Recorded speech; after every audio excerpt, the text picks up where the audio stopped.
अल्लाह को एक और चीज बहुत नापसंद है, और वो चीज है इसराफ, हद से तजावुज करना।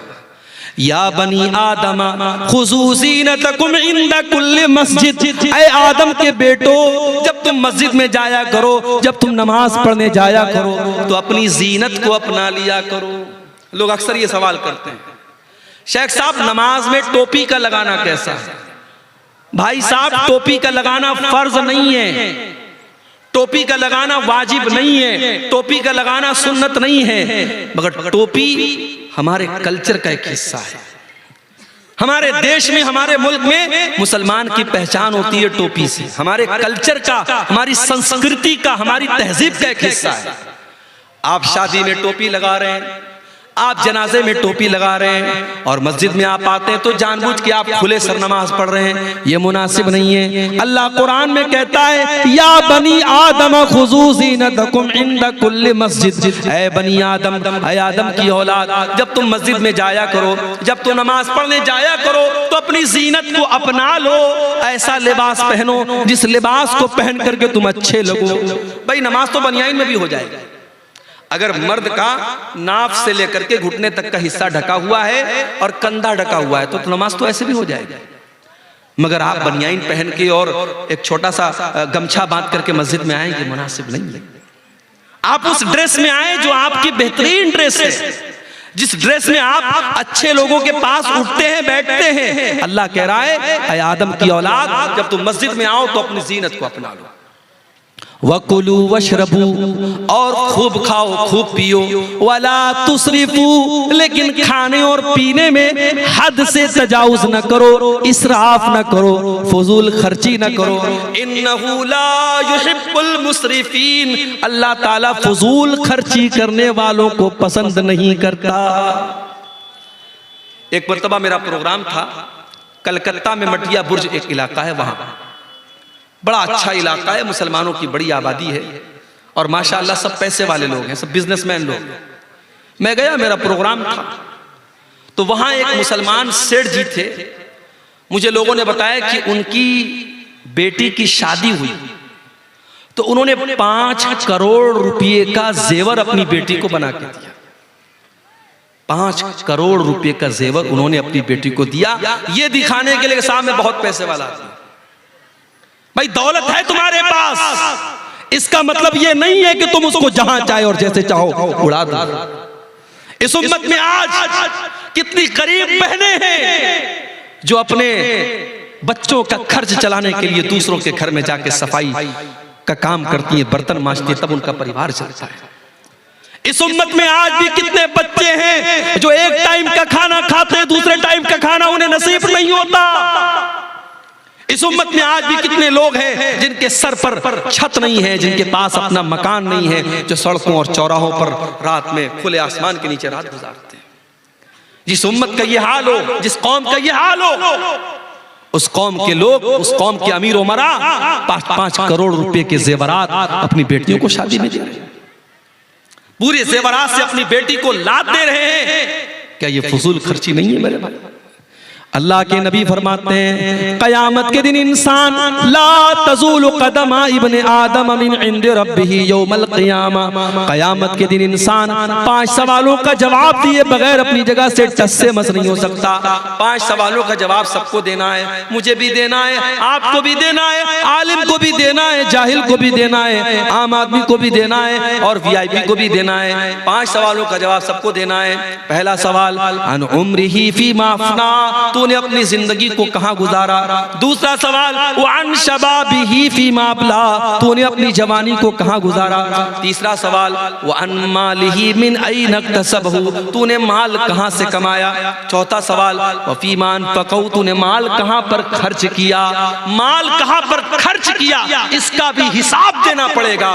अपनी महबूबाओं के लिए रिचार्ज करवाने वाले हमारे मनचले नौजवान, वो 100-200 रुपए का जो रिचार्ज कराते हैं अपनी कानों की लज्जत के लिए और बदकारी के लिए, वो भी तैयार रहे। माल कहां पे खर्च हो रहा है हिसाब देना पड़ेगा। और माल कैसे कमा रहे हो, ड्रीम 11 के जरिए कमा रहे हो, सट्टेबाजी के जरिए कमा रहे हो। अभी हमारे व्हाट्सएप पर एक मैसेज आया कि क्रिकेट के मैच में सट्टा लगाना हो तो हमसे कांटेक्ट कीजिए। हमारे ग्रुप को ज्वाइन कर लीजिए, हम 100% बिल्कुल सही भविष्यवाणी करते हैं। मैंने खोला वो ग्रुप, देखा, मैंने सोचा कि देखिए ये क्या भविष्यवाणी करता है। आज पाकिस्तान का और साउथ अफ्रीका का मैच था, उसने कहा ये मैच पाकिस्तान जीतेगा। अब कितने लोगों ने उसके कहने पर सट्टा लगा दिया होगा, लाखों का, करोड़ों का, और शाम रात होते होते जब रिजल्ट आया पता लगा पाकिस्तान हार गई और साउथ अफ्रीका जीत गई। ये सट्टेबाजी आज हमारा नौजवान बड़ी तादाद में व्हाट्सएप के जरिए, टेलीग्राम के जरिए, फेसबुक के जरिए बाकायदा सट्टा हो रहा है और लाखों करोड़ों का सट्टा हो रहा है और जुआ हो रहा है और हमारा मुसलमान उसमें हिस्सा ले रहा है। और मेरे प्यारे साथियों, वो ये सोच रहा है कि हम रातों रात अमीर बन जाएंगे। अगर वो एक बार 1 लाख रुपया जीत जाएगा, अगली बार 10 लाख लगाएगा कि मैं 10 लाख जीत जाऊंगा, और पता लगा वो 10 लाख डुबा देगा, कर्जे में डूब जाएगा और अपने आप को और अपने घर वालों को दांव पे लगा देगा। मेरे प्यारे साथियों, माल कहां से कमा रहे हो इसका भी हिसाब देना पड़ेगा और माल कहां खर्च कर रहे हो इसका भी हिसाब देना पड़ेगा। तो फजूल खर्ची करने वाले, नाजायज पैसा उड़ाने वाले और अपनी जायज ख्वाहिशात पर भी लिमिट से ज्यादा खर्च करने वाले, इसको इसराफ कहते हैं और अल्लाह इसराफ करने वालों को पसंद नहीं करता है। और आगे बढ़िए मेरे प्यारे साथियों, वल्लाहु ला युहिब्बुज़ ज़ालिमीन, अल्लाह ताला जुल्म करने वालों को पसंद नहीं करता, जुल्म करने वालों से मोहब्बत नहीं करता। जुल्म अल्लाह को पसंद नहीं। जालिम कान खोल करके सुन ले, जुल्म का अंजाम बुरा होने वाला है। जुल्म ज्यादा देर तक चलने वाला नहीं। जिस फलस्तीन के अंदर इसराइलियों को पनाह मिली, यहूदियों को पनाह मिली, जब आज से 50-60 साल पहले, 70 साल पहले जब उनको हिटलर ने मार मार के भगाया और वो लुटे कटे पिटे यहूदी, उनको अगर कहीं सर झुकाने की, सर छुपाने की जगह मिली, उसी फलस्तीन के अंदर उनको जगह मिली, तो आज उन्होंने नाजायज तरीके से फलस्तीन के बकिया हिस्सों पर धीरे धीरे कब्जा करना शुरू कर दिया और वहां के जवानों और बच्चों और औरतों का खून तब से लेकर के वो आज तक बहा रहे हैं। अल्लाह ने ऐसे ही इस कौम को मग़ज़ूब अलैहिम नहीं कहा है, ये मग़ज़ूब अलैहिम कौम है, इस कौम पर अल्लाह का गजब उतरा है। मेरे प्यारे साथियों, ये जुल्म हो रहा है जो आज हम फलस्तीन की सरजमीन पर देख रहे हैं। और कान खोल करके सुन लो, जुल्म का अंजाम कभी भी अच्छा होने वाला नहीं है। अल्लाह के नबी फरमाते हैं, इत्तक़ुज़्ज़ुल्म फ़इन्नज़्ज़ुल्म ज़ुलुमातुन यौमल क़ियामा, जुल्म करने से बचो, कयामत के दिन जुल्म करने वाला अंधेरों में रहेगा। जुल्म करने वाले को लाइट नसीब नहीं होगी। कभी रात में जब आप कार चला रहे हो या बाइक चला रहे हो और बिल्कुल जंगल में सुनसान रास्ते में आप जा रहे हो, अचानक अपनी बाइक की लाइट आप बंद कर दीजिए, अपनी कार की हेडलाइट आप बंद कर दीजिए। 10 सेकंड के लिए आप डर जाएंगे मेरे भाई, आप डर जाएंगे। चारों तरफ खूब अंधेरा हो और आपके पास कोई लाइट ना हो, कोई रोशनी ना हो, आप एक कदम चल नहीं सकते। कयामत का दिन होगा, वो इंसान कितना बदनसीब होगा जिसको रोशनी नसीब नहीं होगी। अल्लाह ने कहा जालिम को कयामत के दिन कोई रोशनी नसीब नहीं होगी। दुनिया में जितना जुल्म करना है कर लो, ताकत का नशा, कुर्सी का नशा, पावर का नशा, जितना इस नशे पर उड़ना है उड़ लो, मगर याद रखो नाव कागज की सदा चलती नहीं, जुल्म की टहनी कभी फलती नहीं। अल्लाह को जुल्म करने वाले लोग पसंद नहीं है मेरे प्यारे साथियों। इस कायनात का में अल्लाह का ये निजाम और अल्लाह की ये सुन्नत रही है, अल्लाह का कानून रहा है। अल्लाह ने मुशरिक और काफिर को हुकूमत दी है, लेकिन अल्लाह ने जालिम को हुकूमत में नहीं रहने दिया है। जालिम का अंजाम बड़ा भयानक हुआ है। बरसों हजारों बरस पहले फिरौन नाम का एक जालिम था जिसने छोटे छोटे बच्चों को कत्ल करवाया था। जब उसके दरबार में किसी काहिन ने, किसी जादूगर ने कहा था, किसी भविष्यवाणी करने वाले ने कहा था कि ऐ फिरौन, तेरी हुकूमत में एक बच्चा पैदा होने वाला है जो आगे चल करके तेरी हुकूमत को खत्म करेगा। तो वो फिरौन जो अपने आप को खुदा कहता था, अपने आप को रब कहता था, उसने ऑर्डर दे दिया और छोटे छोटे बच्चों को कत्ल करवाने का हुक्म दे दिया। मगर अल्लाह को उस जालिम को खत्म करना था। अल्लाह ने ऐसा प्लान बनाया, अल्लाह ने ऐसी तदबीर बनाई कि उसी जालिम के घर में हजरत मूसा अलैहिस्सलाम उसी के पैसे से परवरिश पाते हैं। और फिर आगे चल के हजरत मूसा अलैहिस्सलाम जब अल्लाह के नबी बनते हैं और फिरौन को दावत देते हैं और फिरौन हजरत मूसा की दावत को ठुकरा देता है, तो अंजाम कितना भयानक होता है कि दरियाए कुलसुम में पानी के अंदर फिरौन डूब करके मर जाता है। मेरे प्यारे साथियों, जालिम का अंजाम बहुत ही भयानक होने वाला है। वल्लाहु ला युहिब्बुज़ ज़ालिमीन, अल्लाह को जुल्म करने वाले लोग पसंद नहीं है। और आगे बढ़िए, अल्लाह को तकब्बुर करने वाले, घमंड करने वाले, अहंकार करने वाले लोग भी पसंद नहीं है। हजरत लुकमान अपने बच्चे को नसीहत करते हैं तो क्या कहते हैं, वला तुसइर खद्दका लिन्नासी वला तमशि फिल अर्ज़ि मरहा। ऐ मेरे बच्चे, तू गाल फुला करके लोगों से न मिलाकर और जमीन में अकड़ करके न चलाकर, इन्नल्लाह ला युहिब्बु मन काना मुख्तालन फखूरा। अल्लाह ताला घमंडी लोगों से मोहब्बत नहीं करता, घमंडी लोगों को पसंद नहीं करता। घमंडी लोग अल्लाह को पसंद नहीं है। कारून बड़ी दौलत वाला था, उसको अपनी दौलत पर बड़ा नाज था, लेकिन कारून के कौम में जो नेक लोग थे, जो ईमान वाले लोग थे, उन्होंने कारून को नसीहत की और कहा कि ऐ कारून, ला तफरह, अपनी दौलत पर इतराना नहीं, अपनी दौलत पर गुरूर नहीं करना। इन्नल्लाह ला युहिब्बुल फरिहीन, अल्लाह ताला इतराने वालों को, घमंड करने वालों को पसंद नहीं करता है। वब्तगि फीमा आताकल्लाहु दारल आखिरा।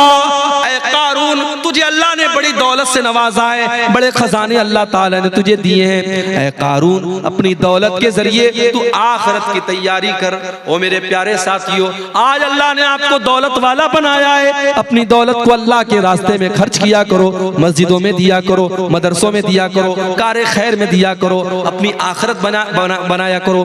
वला तंसा नसीबक मिनद दुनिया, मैं ये नहीं कहता कि दुनिया को भूल जाओ, दुनिया में जो तुम्हारा हक है, दुनिया में जो तुम्हारा हिस्सा है, दुनिया का हिस्सा तुम उससे खूब फायदा उठा लो, लेकिन असल तैयारी आखिरत की करो।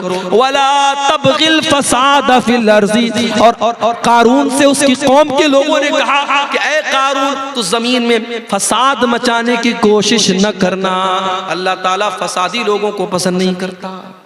तो तकब्बुर और घमंड ये अल्लाह को पसंद नहीं है मेरे भाई।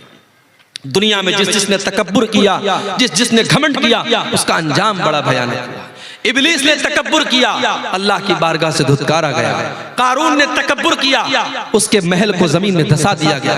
फिरौन ने तकब्बुर किया, उसको पानी में डूबा करके मार दिया गया। नमरूद ने तकब्बुर किया, एक मामूली मच्छर ने उसका काम खत्म कर दिया। कौम आद ने तकब्बुर किया, कौम समूद ने तकब्बुर किया, अल्लाह ने पटक पटक करके उनको बेजान कर दिया। मेरे भाइयों, तकब्बुर का अंजाम बड़ा ही भयानक होता है, और तकब्बुर करने वाला और घमंड करने वाला अल्लाह को पसंद नहीं है। अब यहां एक सवाल पैदा होता है, मौलवी साहब ने शेरवानी पहनी है, सामने एक लुंगी वाला आ गया, लुंगी पहने हैं, बनियाइन पहने हैं।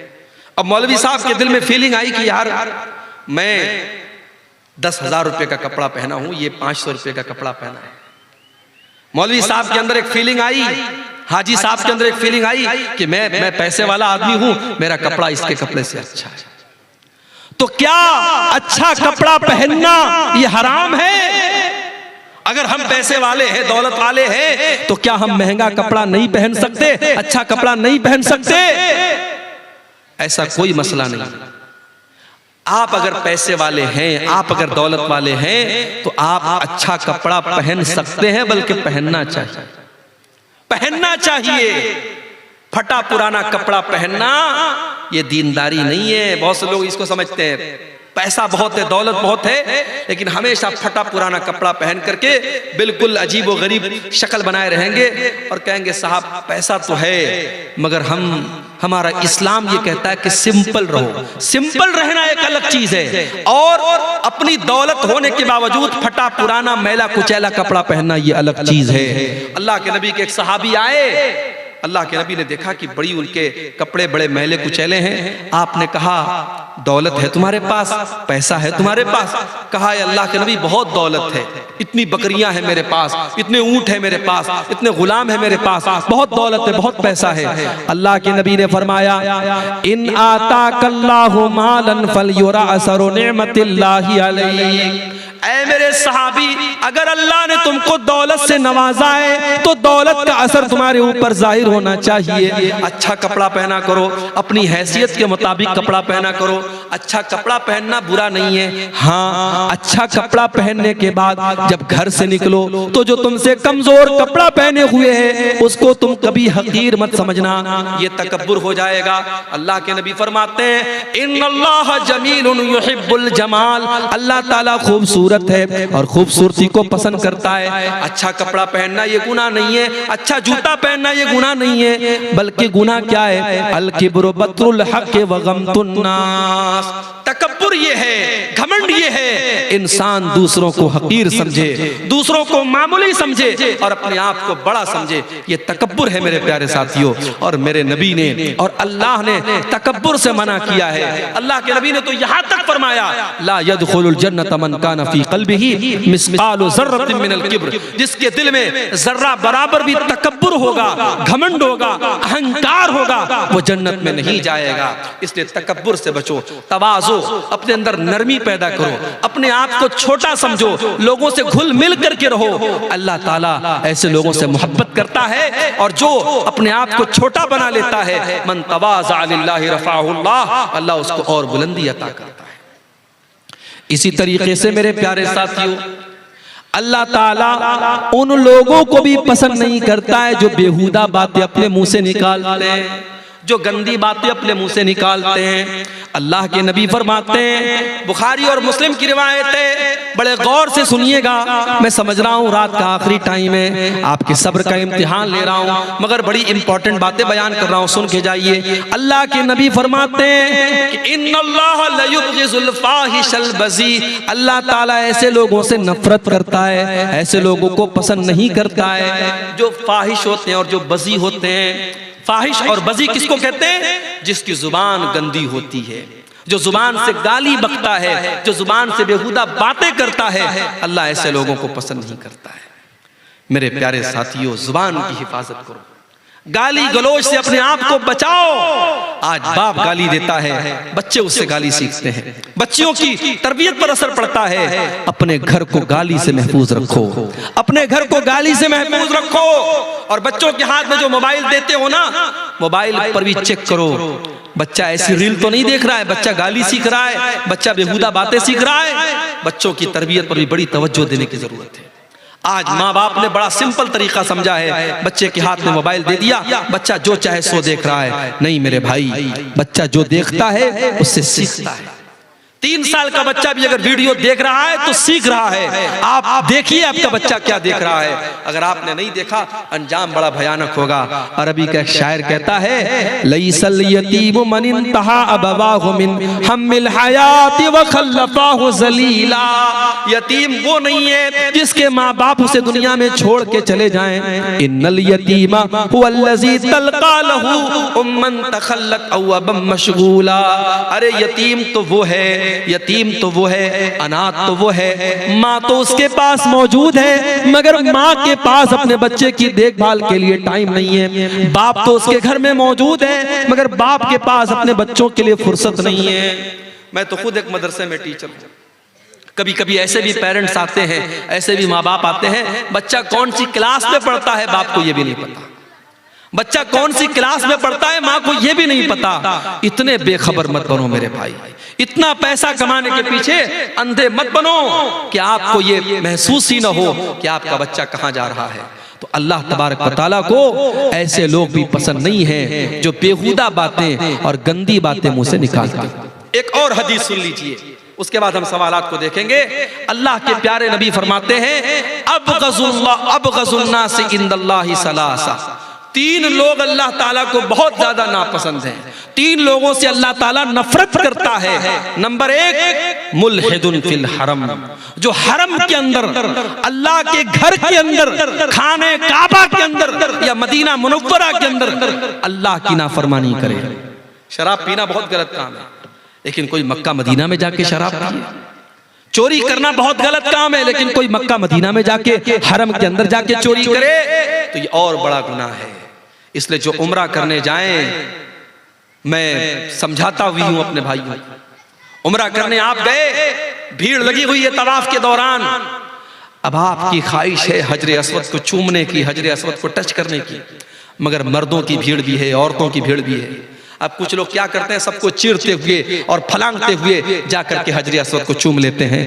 माफ करना मेरे भाई, हजर अस्वद को चूमना और हजर अस्वद को टच करना ये कंपलसरी नहीं है, ये जरूरी नहीं है, ये बस एक सुन्नत है, मुस्तहब है, बेहतर है। अगर आप छू सकते हैं तो छू लीजिए, नहीं छू सकते कोई मसला नहीं है, मगर वहां पे तवाफ के दौरान किसी औरत को टच करना हराम है, किसी मर्द को तकलीफ पहुंचाना हराम है। आप ऐसा तवाफ किस काम का कि दूसरों को तकलीफ पहुंचा करके आप आगे बढ़ रहे हैं। अल्लाह के नबी कह रहे हैं मुल्हिदुन फिल हरम, जो हरम के अंदर, अल्लाह के घर के अंदर हराम काम करे, नाजायज काम करे, अल्लाह को नाराज करने वाला काम करे, ऐसा आदमी अल्लाह को बहुत नापसंद है।